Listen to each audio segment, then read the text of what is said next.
Hello everyone, this is Jason and Jamie from South Sudan, Birth and Hope International. We hope you all are well and blessed.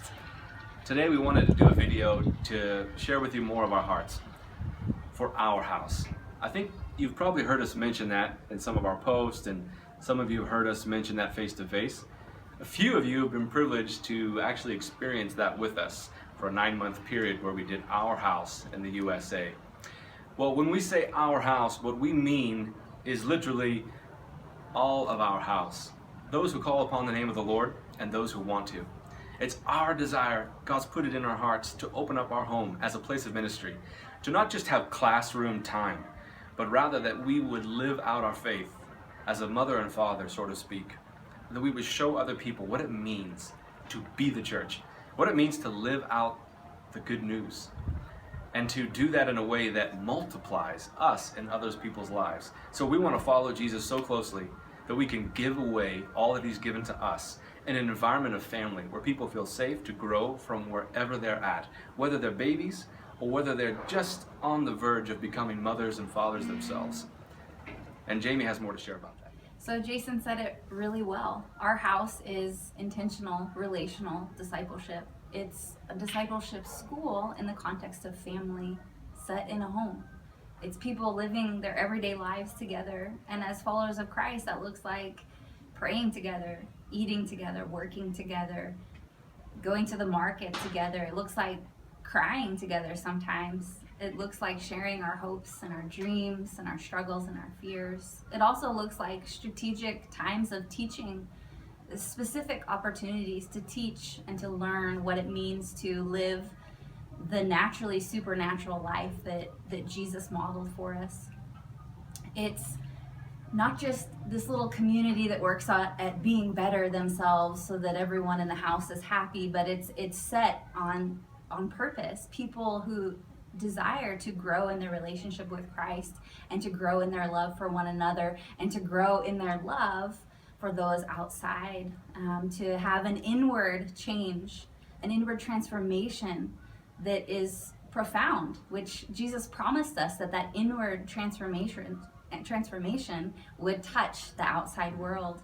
And that's the core of our ministry, and it is something that we feel in our heart needs to be established. We've done it at specific times, concentrated. We do it everywhere we go. We open up our home as a place of ministry. But this discipleship school and having it be established in a full-time way, because it is our core, is something that would only serve more of the vision of Birthing Hope, which is to restore, equip, and empower people into their God-given destiny.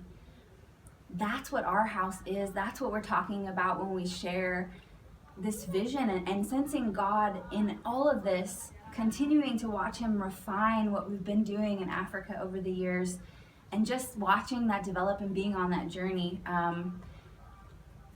Our house needs to be established. We don't know where, we don't know how. At times we've actually thought, okay, the first Our House is for sure going to be in Africa, on African soil. And then we've also thought at different times, well, maybe the Lord wants us to plant the first one in the USA and then branch out to international locations later. Because this vision is about God's design of the family. It's how Jesus did ministry. It's how we do life together, and it affects the world that we live in. And that's what we want to see with our house. We want to see our house planted and established so that we can train up new missionaries. Do you know, being on the field, it's been so incredible over the years doing missions, and not in a critical way, but coming across so many people who are missionaries who just haven't been trained, who they themselves are broken. It's really hard to see people who've come to help hurt, and we all make mistakes. And I'm not saying that disciples in this movement, if you will, wouldn't make mistakes, because we all do. But there's just something lacking when we send out missionaries that don't have the heart of the Father, that don't have the purpose of being completely in love with Jesus and in love with the people He created, wanting to see His best come through them, wanting to see them come out of the ashes, if you will, to shine brightly. And so that's the purpose. And through this, however God wants to establish our house, we believe that God's going to raise up many missionaries to connect with all of our connections. So would not be a distraction from what we're doing now in South Sudan, from what we've done in Israel, in West Africa, in South Africa. All of the connections God has given us, we have a vision and a passion to see those connected in a greater way than we can do ourselves. And it's just, we wanted to share with you our hearts in that, because we believe this is the next step for us as a ministry, as us as a family in ministry together. We want to see our house established. So would you pray with us? Would you pray with us? Partner with us in this way, that we would know exactly how God wants to do this, because we believe the time is now, that God wants to really service all of our connections and see this movement come to pass. Yeah, I would say it like this: we feel pregnant with this aspect of the ministry. And when you're pregnant, the baby's coming, like it or not. And that's what we feel like God is encouraging us to get ready. This baby is going to be birthed, and you're going to need to deal with it. And our heart is to see, as Jamie's already said, not the work that we've already done and continue to do slow down, but even speed up. This is the next level, friends. We can't do it all. We're only 2 people. And we have our children, but they're still in school, even though they minister with us as well. We're connected now all over the world, mostly in Africa, but in other places as well, and the connections are growing. We don't want to slow down the momentum of God. What His vision is, that's what we want to be about. So we need more soldiers on the ground in other places that we can't be throughout the year. And this is what God's told us to do as our core. He said to us, keep this heart for our house that I've given you, and I will expand your tents. And for us, this is our core. This has always been our core. We love people in a home setting. Love them forward in Jesus. It's been so exciting. As Jason said in the beginning, some of you were a part of our house that we did in a certain time right before we left for South Sudan as a family. We spent 9 months with a group of beautiful girls that I call family. And to watch God use that opportunity for us to be alongside them, and to watch God just highlight the lies that the world has put on them, and to see them take that off, and to see them look up, and to see them also look down inside and realize how God has created them, and what kind of a purpose He has for their lives. Many of these young girls are doing missions, are living missionally, meaning their whole heart is to make disciples, to reach all nations, whether that's here or in Nepal or in China or wherever.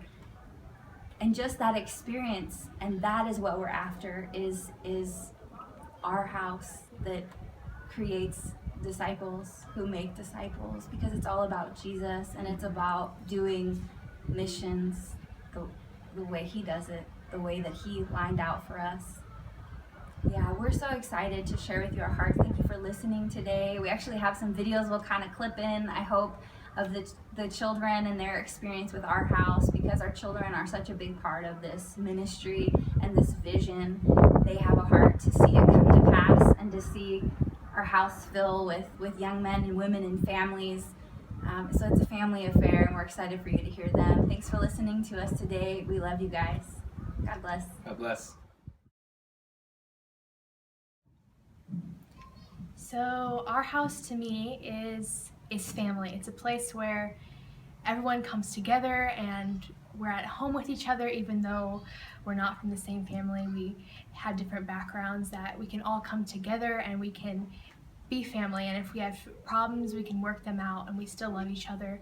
And even though you're just doing life with people, it's so wonderful because you're purposeful. There's discipleship going on. It's community, it's warmth, it's a place where you feel at home. And I just love doing it in Hayden when we did our house. And as an older child, I always wanted to have an older sister, and with our house we did, I got to, and I have older sisters who love me and talk with me and spend time with me, even though we don't live together now, that I can still go back and talk with them and have a relationship with them. And that's so special to me. I just love the family that goes on, the community aspect, just the togetherness that is there. Our house for me was something that I really liked a lot. We just like hung out together. We were family. It wasn't like this expectation where you have to be like this person, and it was just something that you could just be around these people and like be yourself. And I think it just felt like so much like family. Like you're just together, and you just feel so much at home together. Like this is my family, even though we're not like blood related or anything, but we're just like we're sisters. Like it was, since we just did all girls, we were all sisters. And like even now that we had to leave it, even it was really hard to just like, oh, I can't like live with you, can't have that like relationship with living in the same house, but we can still be like sisters even though we don't live in the same house. And that relationship still goes on even when you're not living together. But I think for me it was just something that I just loved because we were family. We were together. We were always around other people, so people were coming into our house all the time. Like it seemed, and it wasn't like annoying. Like, oh, there's someone else coming into our house. It was like an enjoyable thing. Like we just sat down together and we hung out and we expressed ourselves and we talked about the Lord and different things. And it felt so much like home. Like people who experienced it would say that it's just a family. And there are also serious times of ministry where we would have what we call couch time. People will just come and sit on our couch and be loved on and pray. And people were at our house till 3 a.m. crying on our couch, asking for prayer, just pouring out their hearts. And that was a serious aspect, but it was also so wonderful because people would just come to seek the Lord, come to pour out their hearts and to tell you how they're feeling and to ask for advice, and to give advice and be like, oh, I've experienced that as well. Let me pour into your life. And so that was wonderful, even though it was serious and at times hard. Yeah, and then of course there are times where that's happening and everybody's like sitting on the couch having a great time, and then mom's like, go to bed, and you're like, what? But you go to bed and you get up like 15 times to use the bathroom because you just want to hear what's happening. And then there were silly times where me and my sister Annabelle are in the kitchen. We're arguing about who's the bigger woman. And we're taking off our socks and our earrings and we're getting ready to wrestle, and I'm laughing so hard that she tackles me on the couch and I almost pee my pants. And just family and just loving each other, and there's silly times and crazy times and serious